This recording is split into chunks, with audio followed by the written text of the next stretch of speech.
Okay. What do you say we get rolling?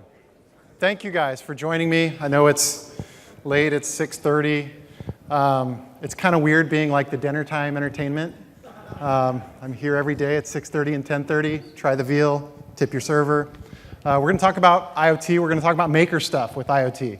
I've got a massive array of demos. If you came and saw like the fervent preparation for all these things, hopefully it all lands. There's an amazing quantity of wires and boards and blinky things and demos, and I'm really excited to be able to share this stuff. It's kind of the culmination of a couple years of work from our team. A lot of people here on site back in Redmond have been helping kind of get a lot of this stuff ready. So without further ado, let's march forward.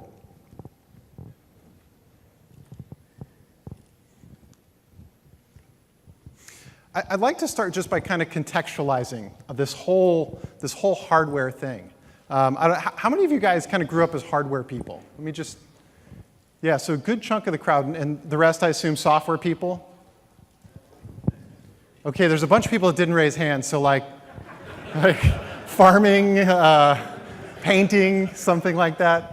I was assuming kind of a mix between hardware and software. So I grew up as a software guy, so I like to contextualize where we are in this exciting hardware space back with my experiences in software.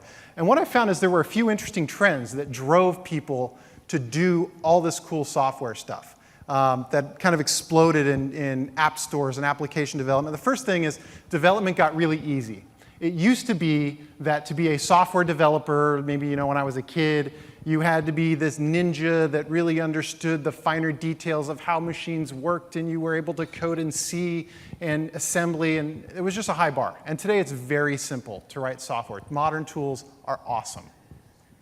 The second major trend that has really affected applications is there's a ready market to go use those applications, and primarily driven by the mobile phone. The mobile smartphone has the fact that almost everybody, particularly here in North America, everybody's got one of these. So you've got these sockets that are ready to sell into, and people want to buy these applications because, let's face it, sometimes you're waiting for a bus, and Candy Crush is a way to kill some time.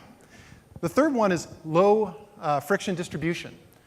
That not only is there kind of a ready market, but as a software developer through app stores, that market is completely and very frictionlessly available to me. I can pay a fee to a platform vendor usually, and in exchange for that fee I can get my software out to anybody who wants it. And then finally, there's this opportunity that I think is a little bit, was latent, and then we recognized it as an industry for enduring relationships. It used to be that when you bought software, it was kind of a release over release activity to buy a software license. I would go in, buy a piece of software, and then when vNext came out, I would have another conversation with the vendor and maybe buy that too. And instead, it's really changed up such that vendors want to build relationships with their customers, not just to sell version over version, but in-game purchases of content, or to be able to do things like, hey, I'm wearing my Microsoft band, and this provides me sort of ongoing engagement through some of the analytics that it provides about my level of physical activity. It's those kinds of things that have provided continuous engagement. And so the way I think about it, I think things are just the new apps. And the reason why we get kind of pumped up about this is we're replaying these same trends in the hardware space. Guess what? Hardware development's become really easy. Thanks to Raspberry Pi, thanks to Arduino in particular, tools like that, they're modular. It's like, as a software developer, I grew up doing modular development, putting things in, first structuring them in functions and trying not to make too much spaghetti, and then I graduated to classes and things like that. Hardware's kind of the same way. I can take a baseboard, I can put shields on it, I can attach lures to it, and it's very modular, and all these modules are designed to work independently and be aggregated into one solution. Very easy to do, and the software tools to build those things are also very easy to use. There's become a ready market and an accessible market. If I look at things like being able to go and sponsor purchasing some particular piece of hardware that somebody's building, like on Kickstarter. And it's easy for me to get there, and IoT is not a scary thing for people to buy. If you look at home automation as one space as an example, people aren't afraid of going and acquiring that stuff. They're ready to go do it. They're ready to bring these things into their homes.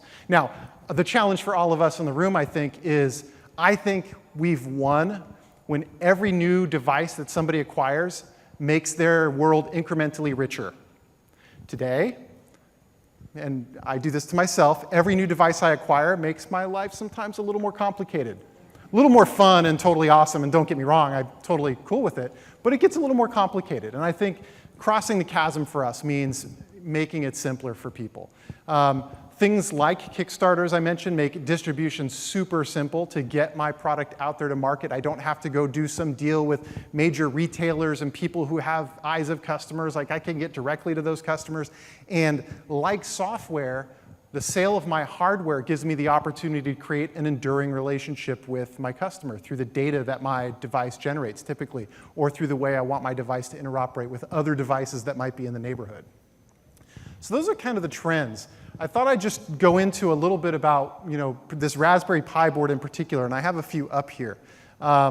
Some of the things I'll be talking about GPIO quite a bit, but you'll hear these terms, and I just kind of wanted to give you the brief primer. So if you think about SPI as a technology that I can use to drive hardware, it's a protocol that you might think of like PCI Express. It's higher speed, and there are fewer of those pins available on a particular board usually than there are I2C pins, which are lower speed, more available. I2C as a protocol is actually a little bit more complicated, but those are kind of how I will drive hardware. And GPIO is kind of like DIY. It's like RS-232 serial port kind of stuff. I can just do whatever I want to do over GPIO, and a lot of the demos I'll show today, I'll show using GPIO, because it's kind of the simplest thing to do. So now let's drill into this Raspberry Pi board. I've got all these pins that you see along the right side of the screen. And if you look at the labels, you'll see that there's a chunk that are power, there's a chunk that are SPI or GPIO, and you can tell by the color the SPI is in pink, and the GPIO is in orange, and the power is in yellow. Actually, the 3.3 volt power is in yellow, and the 5 volt power is in red. And just kind of going through this, I could see, okay, now I'm getting it. I can kind of connect things to these pins, and then I can drive these pins, and I can make some hardware.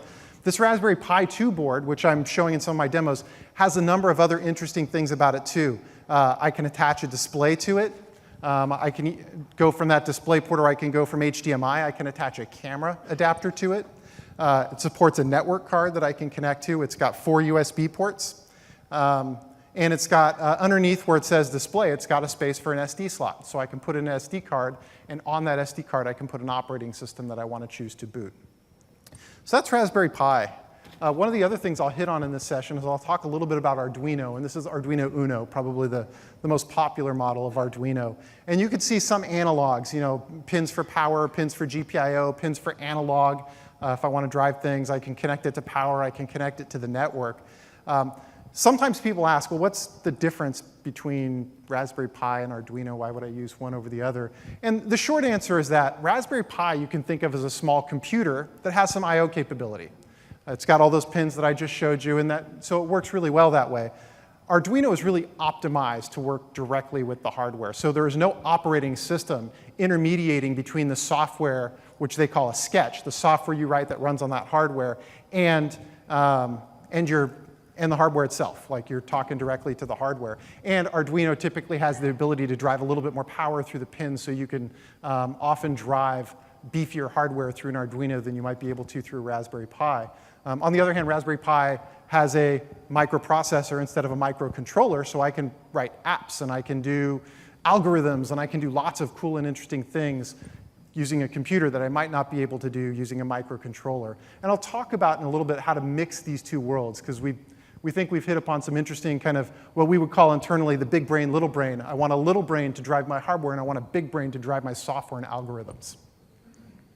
So let's start with a quick demo. Let me first introduce you to this piece of hardware. Let me ask as I'm doing this, how many of you have had the opportunity to go visit the little hands-on area with some of the Raspberry Pi stuff?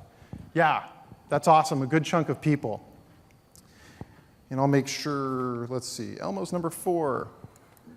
My first audio-visual test. Let's see if I'm successful. I am, except for the blurriness. There we go. So I'm looking at this board right here. This is the board that I'm using, and I've got this little breadboard attached. Pay no attention to this circus-looking blinky thing that's over here. That that is something that we'll play with later. So this is a Raspberry Pi. It looks very much like the thing we just saw. I've got a couple pins connected to this Raspberry Pi, as you can see right here, driving power and ground. I've got an LED connected to this breadboard, and I've got a little resistor so that I don't blow up my LED. And what I want to do with this demo is simply blink this LED on and off. And so I thought I'd just kind of walk you through the software that I would write to do that.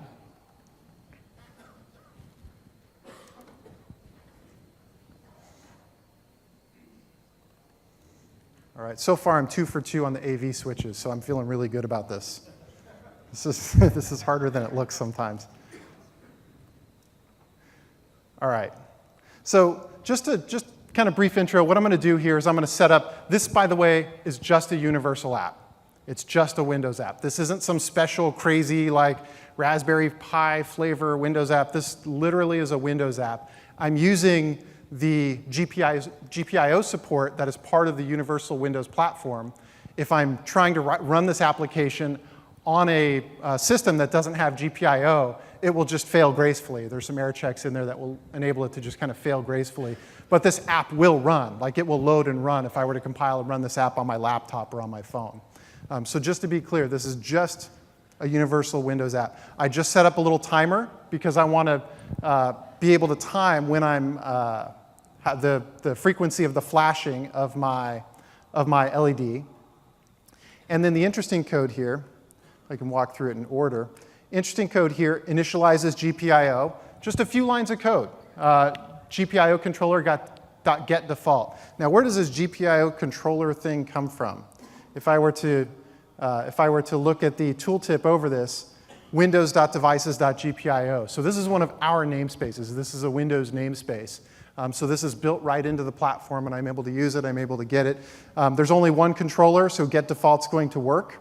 There's a couple error checks here, and then I can open the pin, make sure that the pin is initialized properly, and then I can write a value to that pin. I can write to that pin to get it to turn the LED on. I'm using a little identifier here, LED pin, which is simply the number of the GPIO pin that I'm connected to. If I were to scroll down and show you what that identifier is, it's just 5. So on that map that I showed you that showed all the pins, if you were to count in that map, you would find GPIO pin 5, which is actually something like pin number 28 on the board. It gets interesting to map sort of physical to virtual pins. Couple more things. Every time the timer ticks, I flip the LED on or off. So flipping the LED is just the exercise of writing on or off to that pin and changing the user interface to switch on and off. So I've actually written a little user interface here. Well, apparently it doesn't like the interface that I've written here.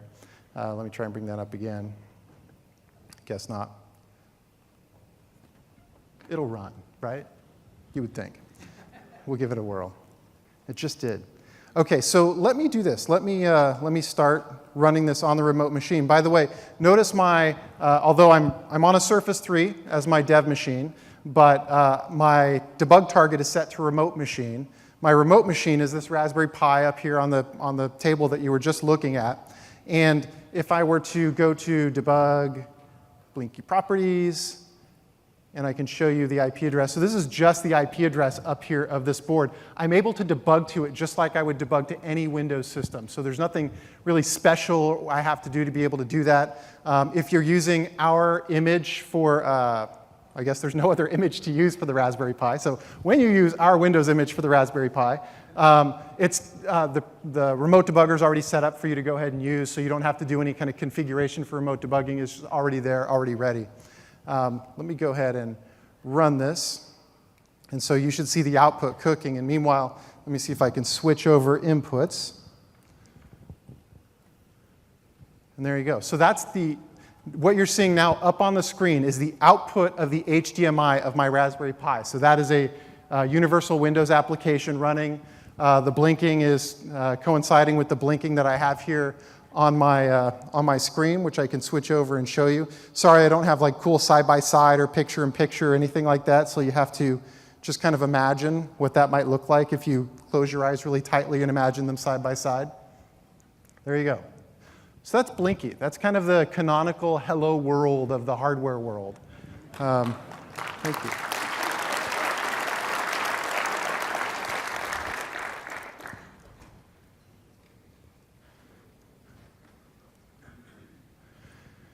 Now, another interesting thing I find about hardware, and one of the other reasons, this is Steve's theory of how the world works. This isn't like science or anything, or maybe it is, I don't know, depending on if I'm science. But this is just my theory on how the world works. We use a lot of touchscreens, especially in our line of work. Like we're always, touching our computers, touching our phones. That's just kind of how we do things. Those of you that have kids that are maybe less than 18 years old will find that the first thing they do when they go up to a screen is touch it. What did we do? It was like, mom would yell at you, like, I'm going to have to Windex that again, don't touch the screen.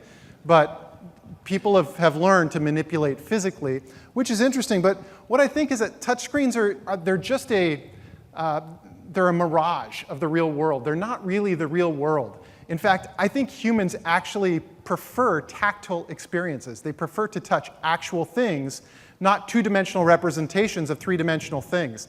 And it's my belief that this is also one of the drivers of what's happening in the maker space today and in the hardware space today, is giving humans the opportunity to physically manipulate their world, never mind that those physical controls are just connected to bits and bytes, just like if they were being painted on a two-dimensional screen.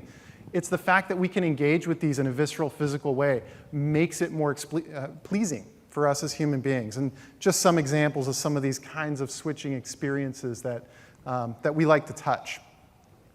So what we want to offer is a couple things. One is this Windows 10 edition IoT Core that was released yesterday.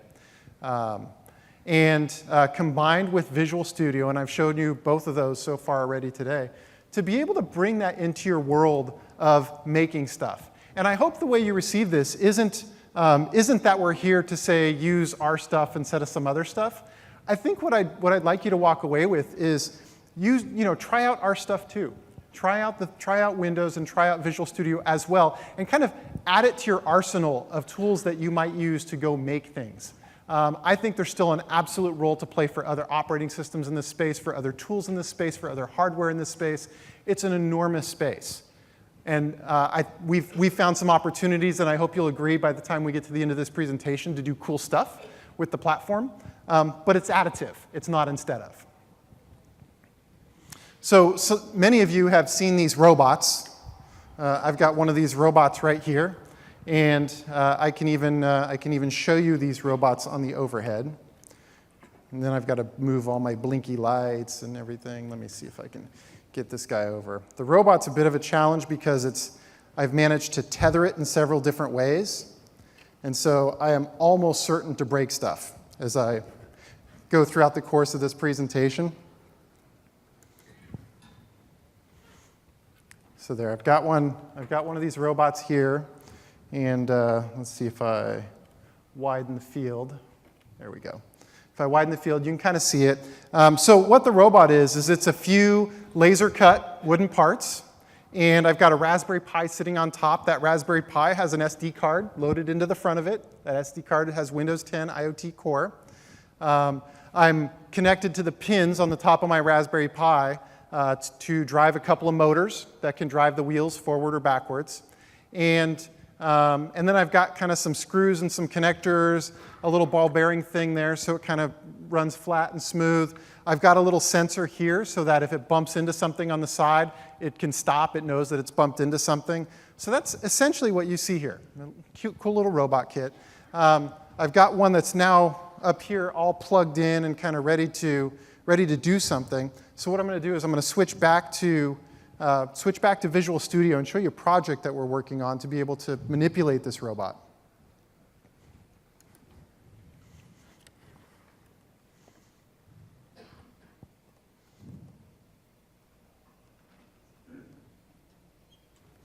I'll tell you, no matter how the demos go, the fact that I'm mastering the AV switching, I'm going to walk away feeling like a winner, honestly. All right, so assuming I have the correct IP address in here, and how do I know if I've got the IP address? We do have a tool that we've made available as a part of the package that you download that's called the Windows IoT Core Watcher. And so this tool, it'll install it along with the other tools. What it does is it looks for Windows IoT Core devices on the network. It so happens that I'm sharing the network with a couple devices up here. One's the robot, one was the Blinky device. I've already changed the default password, so anybody that thought about getting cute, wanting to get in and make them do something different, you're going to have to hack my password first. But it tells me what the MAC address is, what the IP address is, and I can do interesting things like I can go to this text robot one, which should be the guy that's sitting up right here in front of me, and I can also open a web browser interface to that device. And we've given you, just for this release, for kind of debugging and purposes of getting familiar with the platform and being able to do some things that are difficult to do otherwise because we're not quite complete yet. You could do some configuration on the device. What app is it running? Can I load or unload apps from the device? Tell me something about what the network situation is on this thing. So just a handy tool that you can use once you've got one of these Windows IoT Core devices up and running. So here I am. I'm at the robot app. Let me look around here at the robot app. So a couple interesting things about the robot. One is that, again, it's a universal app. It's a headed universal app, so there's actually some screen output, which is why I have the HDMI connected on this particular robot. And I'm using GPIO to simply drive the wheels one direction or the other. And I won't go through everything, but just to kind of show you some of the code that is used to initialize GPIO pins, and some of the code that is used to actually write a value and then begin the motor to spinning. So what I want to do now is I just want to deploy this application. It's set to deploy the remote machine. Target is ARM. All of that's good. Let's see if this works. That would be lovely.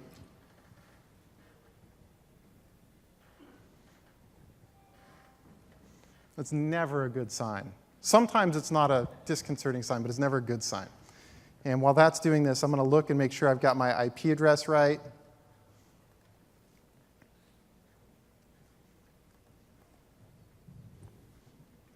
All right, it says I may not have the right IP address going on. So let's come back to IoT Core Watcher. That's why this thing is handy. Copy the IP address, come back to Visual Studio.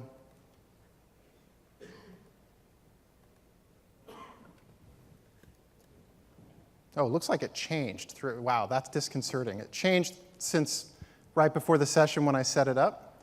I don't know why that is. Maybe that's a bug. Someone in the room might want to file a bug on that. OK, now it says it's starting, deployment starting.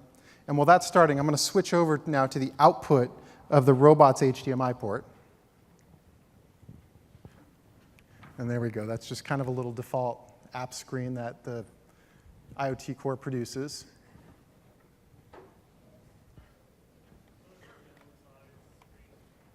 Pardon? I can't, let's talk after because it's hard to hear the question up here. So here's the default screen for the application.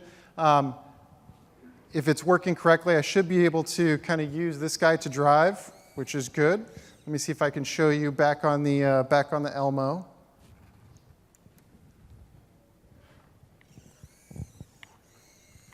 I'm running over a .NET Micro Framework board right now. I don't mean anything by that. It just happens to be where they're positioned.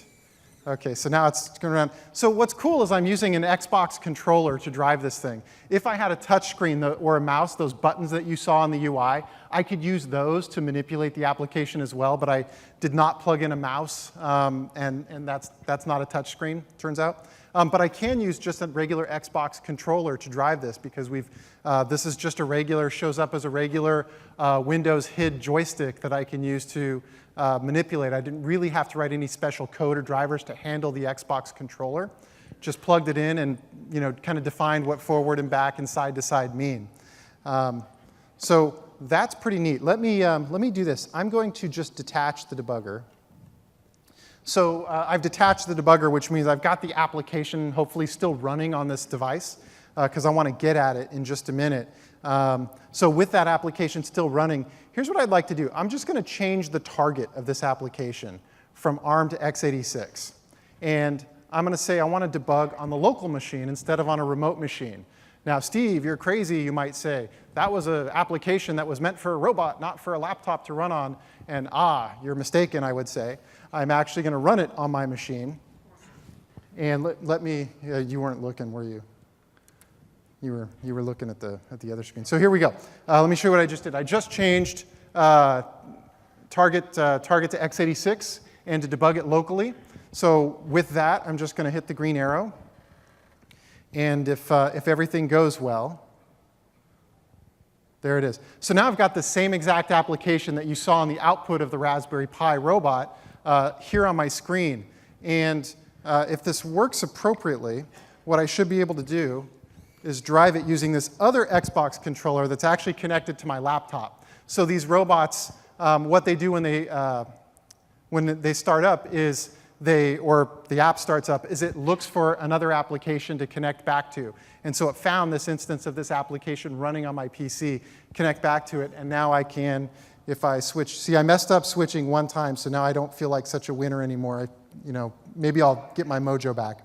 But if I switch back to the Elmo, now you can see I can drive this thing. So it was pretty interesting running the exact same copy of the application, whether I'm running on this device, whether I'm running on a laptop. And I just kind of changed the control mode. Instead of driving the motors directly, my PC sent a command over the network to the robot to go ahead and spin the motors.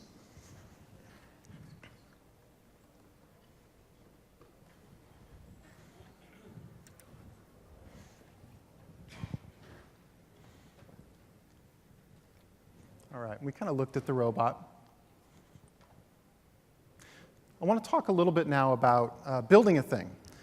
So typically when we build a thing, I talked about Arduino, and we can start with an Arduino. They're really inexpensive to be able to build a thing that drives hardware. Start with maybe a $30 Arduino Uno, but if I want to do I want an accelerometer. I want to be able to tell when I'm moving about in three-dimensional space. And so that's about another $30. And then pardon me, what if I want to do speech recognition? Well, that's kind of hard. So speech recognition is about $50. You add that, and then you can, one of the neat properties of shields is they're often made to be stackable. And you can stack these things one on top of the other to be able to do things because they sit on buses that can share I/O channels. And then what if I want some kind of touch screen display? Wouldn't that be neat if I could tell where I was in space and time, and I can recognize speech, and I can touch, and that's another. And as you see, as you start to actually stack up in physical space, and then you also start to stack up in economic space, it adds up as you add all of these shields. And then there's a whole bunch of things that you might want to do with one of these devices, right? You might want a camera. You might want to connect to something via Bluetooth. You might want to do SD storage to be able to put stuff on it. You might want to connect to a network via cellular or Wi-Fi. You might need speech to text. You might want to have vibration. There are all these things that you can imagine that small devices tend to do. And there are shields, by the way, that do all of these things that you could buy, and you could stack them, and you could have a really cool looking device just by stacking all this stuff. But sometimes it can become unwieldy and expensive. And so one of the projects we've been working on is this project we internally call Project Margarita, which is the Universal Windows Platform Bridge to the Arduino platform. This was part of our announcement yesterday with Arduino. And it's consistent with the other Universal Windows application bridges that we've made for other platforms. It's the idea of saying, hey, wherever you are, there's an easy way for you to come in and also, in an additive way, leverage the capabilities of Windows, rather than in an instead of way. And one of the ways that we thought about doing this is to say, we're pretty good at building these phones at really high volume. We make a lot of these small phones, and in the US anyway, you can buy, I think this is technically a Lumia 620, but you can find 520s, 530s, 620s, 630s for about $50, usually with no contract. Really inexpensive. And if you think about all the cool things you get inside of a phone, if you think about it not as a phone, but as a maker device, wow, all those things on that list, I get an accelerometer, I get a GPS, I get a big touch screen, I get cellular, I get Wi-Fi, I get Bluetooth. The list kind of goes on and on of all the cool things that I could get if I could find the right ways to connect a phone like this to a device like an Arduino.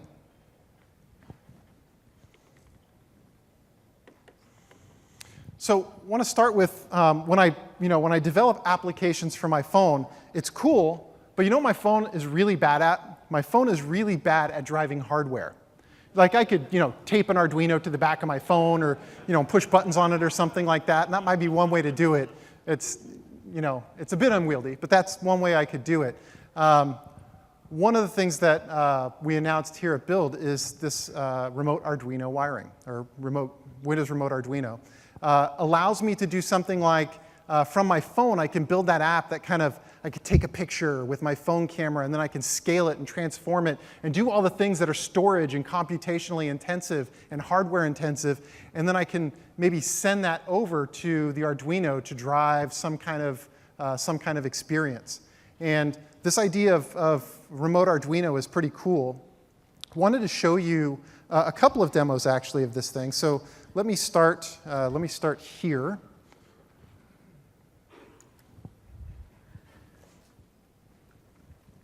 So now we'll bring this guy on board. So this thing that it kind of looks like Frankenstein's monster, and in addition to turning on its creator, one of the other things that it does is it's just a bunch of wires that are plugged into all the various pins of an Arduino so that I can drive that Arduino remotely. I just want to do this for demo purposes. So what I've got here on my setup is I've got an Arduino Uno. On top of the Arduino Uno is a weather shield that knows how to read temperature and barometric pressure and humidity and that sort of thing. And then I've got, from all the I/O pins, I've got a bunch of things that are driving LEDs, a bunch of wires that are driving LEDs. I've got a little potentiometer here that I can turn. I've got a button that I can press. And then I've got a little Bluetooth shield here that I'm using to be able to connect from this device to the world via Bluetooth. So let's take a look at a couple things here.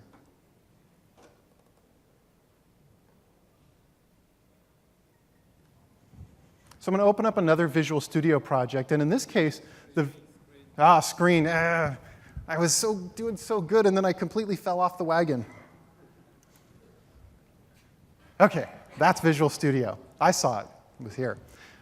So this is Visual Studio. And what I'm going to do is this is an app that is intended to run not on this Arduino, but it's intended to run on my phone. And using remote Arduino over Bluetooth, I can use my phone to access and control the capabilities of the Arduino device. And so just a couple things from a code standpoint I wanted to show you guys, just to kind of get a feel for how this thing works. One is in the setup. So you could see in the setup code, I am establishing a Bluetooth serial connection. I am doing this new UWP Fermata thing, creating a Fermata object, which you can see is one of the namespaces that we provide.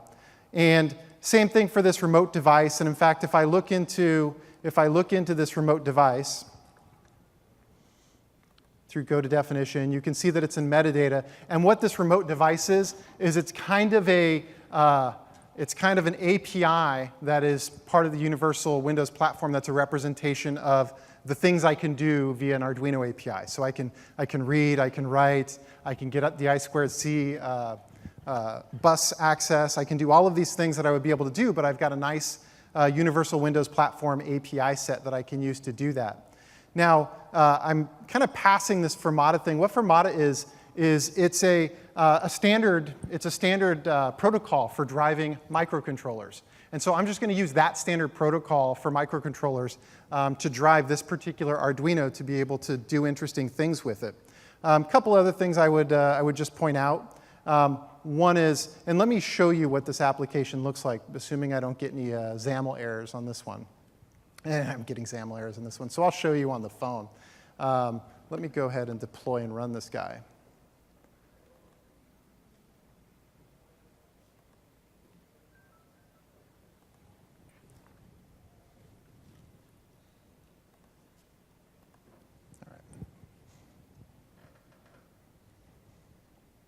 OK, so I'm deploying it now to my phone.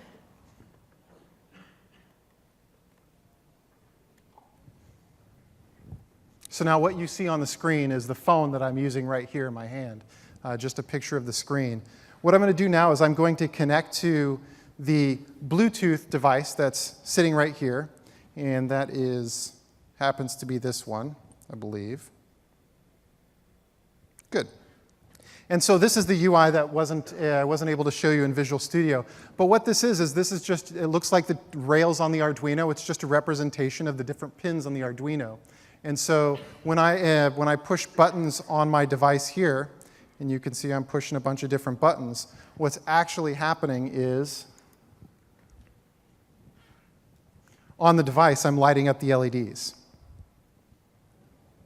So I'm driving this Arduino from my phone, and I haven't gotten to what's actually running on the Arduino yet. I'll get to that in 1 second.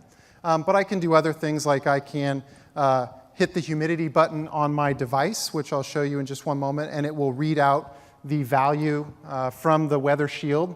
So when I hit humidity, you can see that it says there's 32% humidity, which is it that dry in here? It didn't feel that dry to me in here. I should be able to, for example, play with the potentiometer, and you can see the numbers spin as I play with the potentiometer, so that's really cool. So the question is, what am I doing on the Arduino to kind of be able to get at it from my Windows device like that? And it turns out that, yes, I would please like to stop debugging.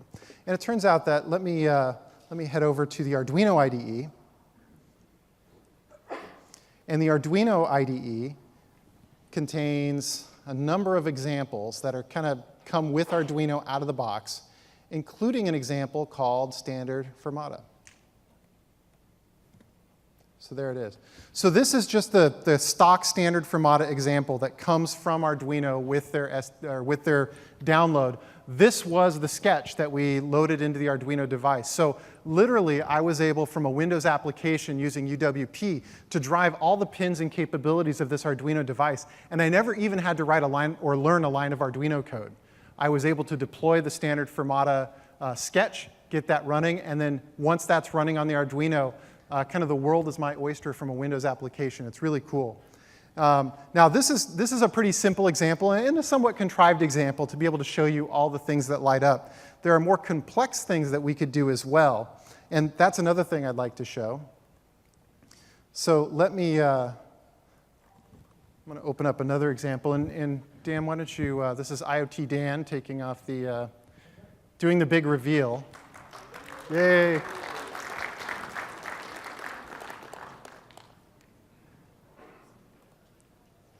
Okay, so this is when you let the team go loose, and you're like, okay, now we want to do this remote Arduino thing so that we can really drive some hardware from a Windows device. Other than having some really interesting blinky LEDs, what could we do? And the answer, of course, is a lot more LEDs. And so what you see is a massive screen full of LEDs, and I'm almost certain we're not violating any local fire codes or NECA or IBEW electrical rules. Totally safe. It's on its own circuit. But what we have here is we want to be able to render an image that we can take from this phone. I want to be able to capture an image on this phone using the camera, and then I want to be able to render that image over there to the LEDs using my Arduino to drive the LEDs and using my phone to handle all the processing load of capturing the image and kind of rasterizing the image to this smaller, I don't remember how many pixels, 48 by 48 or 40 by 40, I don't even remember, 40 by 40. And if that would work, I think that would be pretty cool. So let me start by trying the application out. And so, by the way, it's worth noting that although Arduinos are good at driving hardware, they're fairly small and modest compute devices. In fact, the array that you would use for this set of pixels does not fit into the RAM of the Arduino. You've got to kind of wrap your mind around that, like, wow, there's no frame buffer because the frame is bigger than the buffer. So how do you do that? What we do is we do all of that here locally on the Windows phone, and I'm seeing a deployment error. Let me make sure my screen is unlocked here. Doing all of that processing on the Windows phone, and then sending the information sort of bit by bit via blobs, binary blobs, until it paints the entire screen. And it's registering.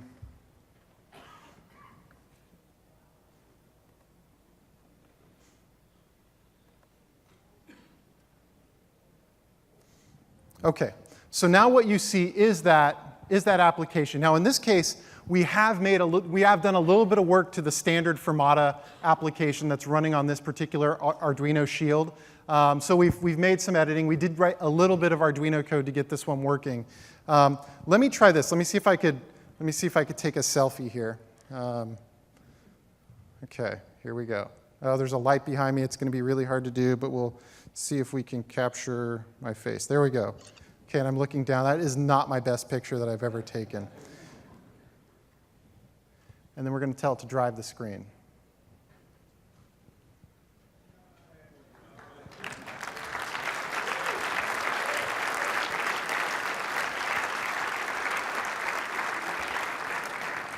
So how many of you went to the session I did on IoT last year? Yeah, I did this thing where I had this traffic light, and I left it on so that like the guy in the front row got sunburned. That was fun when that happened, wasn't it? So let's try this. Let's see if I can take a picture of you guys. Let's see how this ends up. Okay, I've taken a picture of you, and we're going to render that.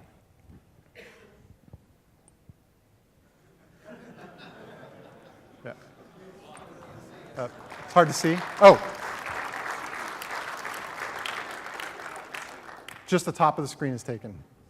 So yeah, it's I think you're the pixel on the. So anyway, great example of kind of, and let me do this. This is our trick for not sunburning people. Let's see if this kind of works. Is to take a picture of a black screen and then paint it. There we go. All right. There was some trial and error involved in figuring out that solution, believe me. Yeah, so that kind of gives you an idea of the kind of things that you would do if you kind of take this remote wiring to its logical conclusion, really using the power of Arduino to drive hardware, which is what it's best at, but recognizing the fact that it's not good at having a lot of RAM or being able to do image processing, offloading that work, in this case, to my phone. Now, if I were to, I'm just going to stop the debug session here. The code here is just to show you a couple pieces of code that I think are interesting.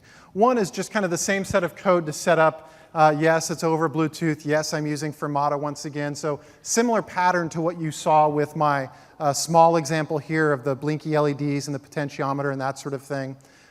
What this thing does is the main work is done by this draw image function, which is what takes the camera image, then kind of knows how to rasterize it based on the kind of image that you want to render to the screen. And once it's done that, it kind of calls this shift bytes function over and over again for every blob of data and just kind of passes it over the Bluetooth channel until it lights up every LED. So pretty cool. Let's see what else we have here. So what we showed was this idea that, hey, without really learning how to be an Arduino programmer, I can use the Windows Phone combined with an Arduino to drive hardware. What we'd also like to talk about is this idea of Windows Virtual Shield for Arduino. Kind of the converse. I can, without learning really how to be a Windows developer, I can, from my Arduino code, leverage all the capabilities from my phone, just as if my phone were a set of shields that I had stacked on top of my Arduino, except in this case, I want to do it over Bluetooth. And so that means things like the screen or things like speech recognition, they could just show up in my Arduino world like a natural thing, the same way that I would show up with this weather shield that I would just put on top of the hardware. So let's take a look at what that might look like. I'm going to go into my Arduino code now. And so here's my Arduino code, which you're going to see in just 1 minute. There it is. So there's my Arduino code using the Arduino IDE. And so looking at the Arduino code, if you're not familiar with Arduino, their sketch language is a C-like language. There's pound includes, there's curly braces, there's function calls. It's got all that kind of stuff. The things I want to point out to you are the includes here. These are includes that are about the virtual shield. So I want to be able to get at the virtual shield support. I want to get at the screen, which is graphics.h. I want to get at the accelerometer for my phone. I want to be able to get at speech recognition for my phone. and I want to be able to get to the web. I want to use my phone as a conduit to the World Wide Web via Bluetooth, or sorry, via cellular or via Wi-Fi, however the phone might happen to be connected. And just to show you a little bit of this Arduino sketch code, what the setup function does, usually there are two functions at least, setup and loop. What the setup function does is it sets up all these shields, and it sets them up in such a way that the action becomes callbacks. So inside of our run function, it just includes a call to like execute on all the callbacks when it's appropriate to do so. So I set up callbacks, and then so I have callbacks for things like, hey, when I get an event for the screen, this tells me, or this is actually the setup event. This tells me, okay, I want to draw some buttons on the screen, and I'm going to look up colors on Wikipedia. Wow, what does that mean? And you see the call to web.get. So what this means is one of the things we wanted to do with this demo is we wanted to use the web to go find all the colors that are in the Crayola color catalog. So you know how Crayola has colors like tangerine and burnt sienna and all these kind of weird things? We thought that would be a fun set of colors to go use. So there's actually a Wikipedia page, of course, where you can go and look at all those colors. So we grabbed that, and then we're going to use those colors as part of the speech recognition so that we can get the appropriate color drawn on our Arduino.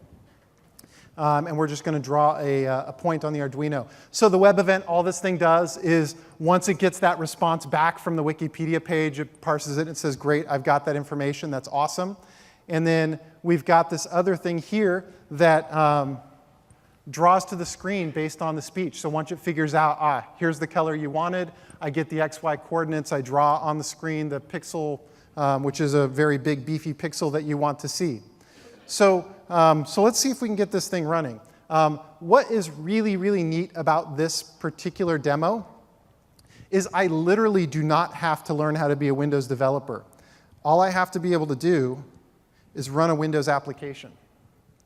So we've written this application here, which is the Virtual Shield application. It's not yet available in the store, but we've made the source code available. In fact, I think the source code for absolutely everything I'm showing you today, with the exception of maybe one demo, is already on GitHub. You can get it everything. You can try it out yourself, hack around with it, including this application. Eventually, it will be in the store, so you don't even have to know how to go get to, you don't even have to know how to get to GitHub. You just have to know how to go to the store. So I'm going to run this application. And so all the code I've written sits over there on the Arduino.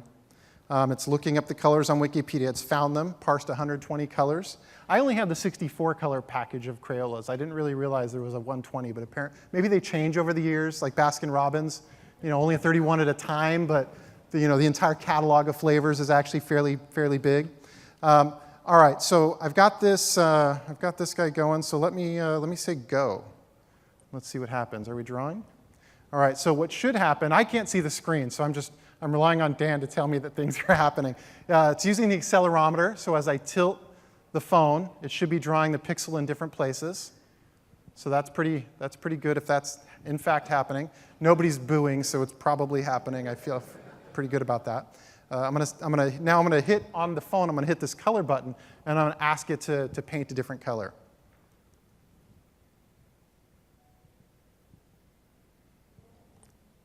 Cerulean.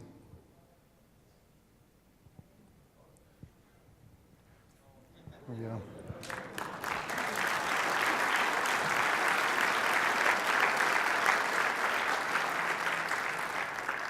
Let's try one more. Tangerine. Pine green. Doesn't understand my accent. White.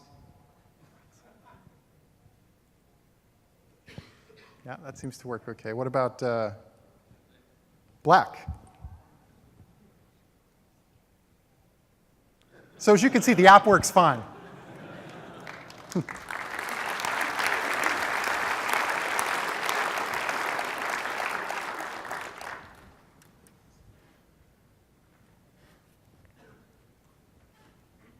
Now, one of the things we thought a lot in working on Windows IoT Core is this idea of connectivity.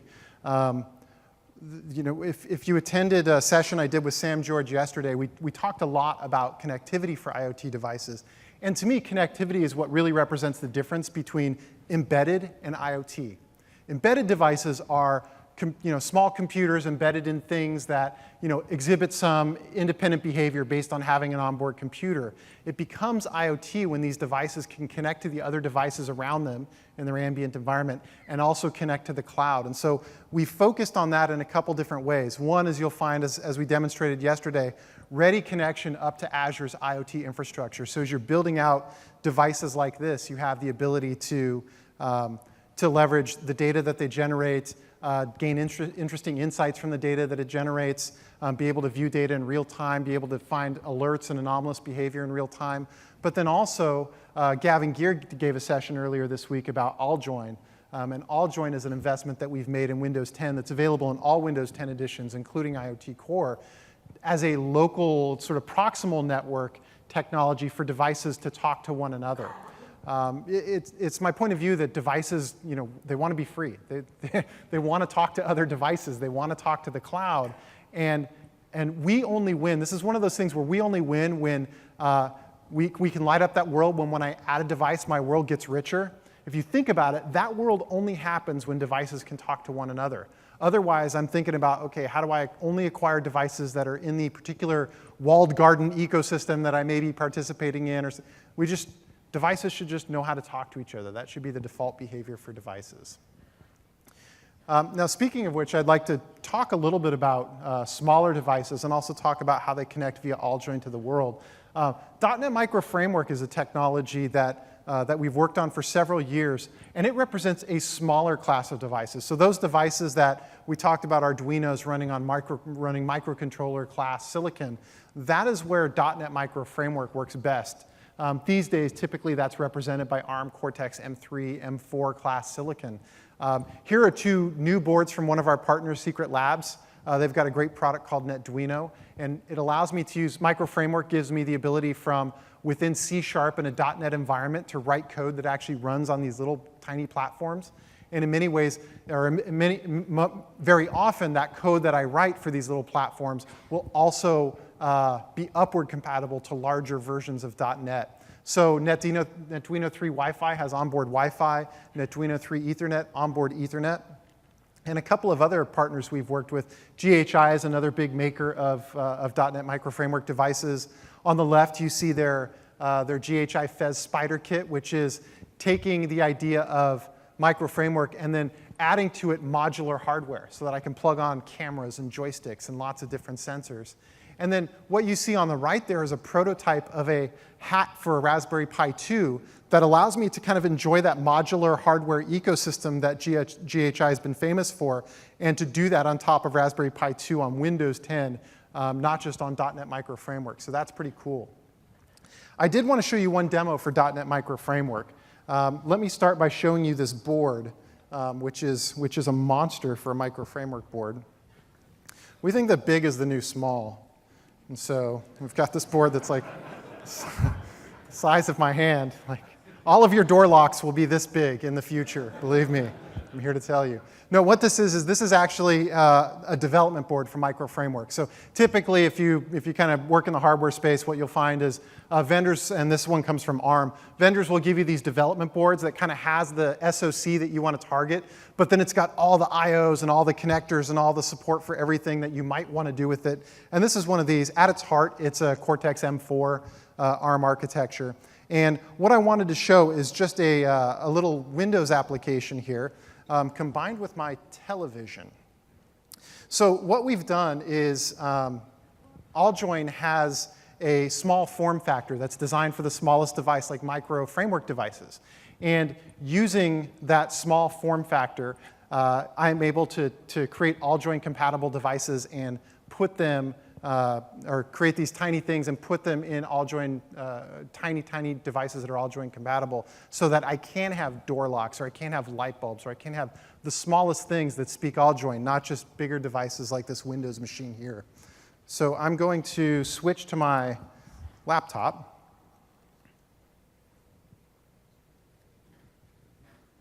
And so what should come up here is a .NET Micro Framework project. And so you could see this .NET Micro Framework project. What this does very briefly is just sets up sets up this device as a member of the ambient network's all-join bus. Because it is running the small version of all-join, it looks for a router that it can connect to, that it can allow it to connect to other devices or the outside world. It so happens that that router functionality is built into Windows devices, including a Windows phone that I'm running here. So what it will actually do is I can communicate from this .NET Micro Framework device to this Windows device. They can discover each other, they can shake hands, they can get to know each other. And then once it establishes that connection between my phone and the small Micro Framework device, it can use my phone to route communication to other devices on my network, including this television here, which this LG television also, and this is a commercial that you can probably buy across the street at Target. This particular device speaks all-join. This is a commercial device that you can buy today that speaks all-join. So just to show you a couple pieces of code here, there's just kind of big while true loop that this thing sits in while it's running. And it kind of does some housekeeping first. It makes sure that it gets an IP address set up. It starts up the all-join service and makes sure that the all-join service gets set up. Once the all-join service is set up, it looks for a router, connects itself to that router. And then it kind of sits in a message pump loop, handling messages. And there are a couple of interesting messages for this demo. One is the phone is allowed to read, and the other is the phone or any device in the all-join network is allowed to read or write the value of the temperature. And I've hard-coded the temperature for purposes of this demo at 70. So what I'm going to do is I'm going to run different phone here. It looks the same, but it's actually a different phone. And let's come out here. All right, so I've got this application. It's connected, which means these two devices have already found and connected to one another. What I can do is I can read the temperature from this Micro Framework device, and again, using all-join.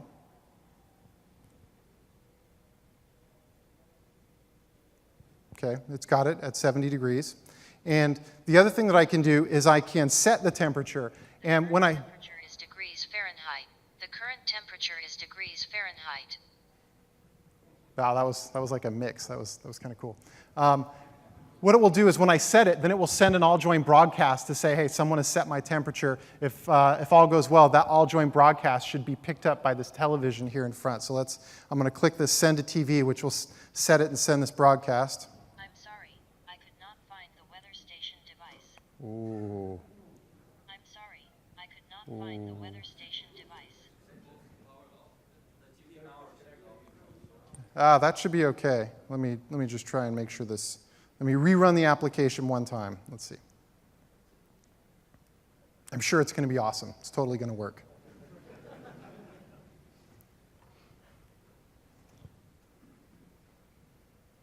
I'm sorry, I could not find the weather station device. There's kind of a finality in the way she says that, isn't there? I'm going to go with what Cortana tells me.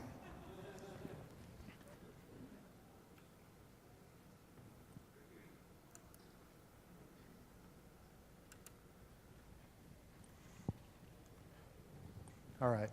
And a couple calls to action I have for you. One is if you haven't already, please visit windowsondevices.com. Again, be able to explore source code, figure out how to set up Windows on your Raspberry Pi 2 and Miniboard Max devices. Here at the conference, you can do the Quick Start Challenge.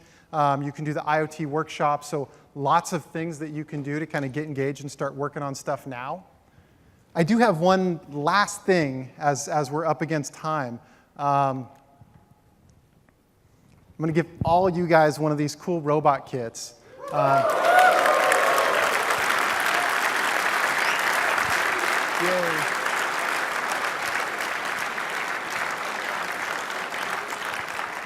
Thank you for coming. The kit has a Raspberry Pi 2. It's got an SD card pre-image with Windows. It's got the robot kit components. It's got sensors, wires, LEDs. I wasn't going to do it, but because the Micro Framework thing failed, I thought I owed you guys. So thank you for coming to Build. Enjoy the rest of the show.